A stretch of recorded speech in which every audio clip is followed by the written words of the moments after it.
And well, former Madhya Pradesh Chief Minister Kamal Nath is under fire for the sexist remark he made against sitting State Minister Imarti Devi. Now, BJP leader Khushbu Sundar in the latest development has slammed Kamal Nath in a tweet.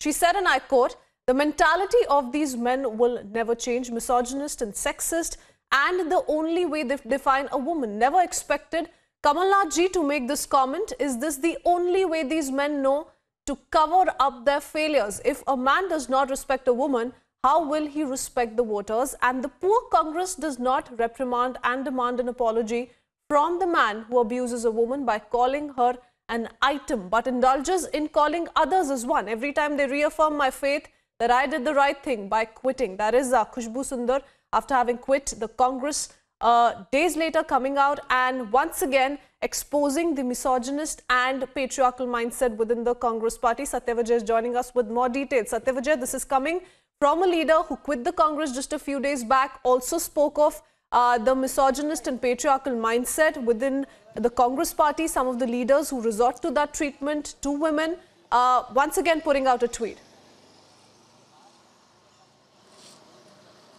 यहाँ देखिए, जिस तरह से कमलनाथ का एक बयान सामने आया है जिसमें उन्होंने इमरती देवी को, जो कि 7 महीने पहले उन्हीं की पार्टी की नेत्री थी, उन्हीं की पार्टी की मंत्री थी, उनको आइटम कहा है। और इस आइटम शब्द के बाद पूरे प्रदेश ही नहीं देश भर में इसका विरोध होने लगा है। सबसे बड़ी बात है कि तमिलनाडु की जो अभिनेत्री हैं और कांग्रेस में नेता भी रही हैं खुशबू सुंदर, उन्होंने कुछ दिन पहले पार्टी छोड़ी थी। और इस घटना के बाद, जिसमें कि कमलनाथ ने एक महिला को लेकर अपशब्द कहे हैं, उसके बाद खुशबू सुंदर का ट्वीट सामने आया है जिसमें वो कमलनाथ पर अटैक कर रही हैं। और उसमें साफ तौर पर उन्होंने कहा है कि शायद उनका डिसीजन सही था, क्योंकि कांग्रेस की ये जो मेंटलिटी है ये नहीं सुधर सकती है। कांग्रेस की इसी मेंटलिटी की वजह से महिलाएं जो हैं कांग्रेस पार्टी में उभर नहीं पाती। सिर्फ सोनिया गांधी, प्रियंका गांधी, वाड्रा तक ही कांग्रेस सीमित होकर रह गई है। और उन्होंने कहीं ना कहीं अटैक करते हुए ये कहा है कि अब उन्हें सेटिस्फैक्शन है इस चीज़ का कि उन्होंने पार्टी छोड़कर, यानी कि कांग्रेस से पाला बदल कर काफ़ी अच्छा किया है। और इस मेंटलिटी की उन्होंने काफ़ी निंदा की है। और जैसा कि हम पहले भी बताते आए हैं कि चाहे वो केंद्रीय महिला आयोग हो, उन्होंने भी पूरे घटनाक्रम पर खुद मीडिया रिपोर्ट्स के आधार पर संज्ञान लिया है। और संज्ञान लेते हुए ये कहा, स्पष्टीकरण मांगा है कमलनाथ से। इसके अलावा इलेक्शन कमीशन से भी आग्रह किया है कि वो कमलनाथ पर कठोर एक्शन लें।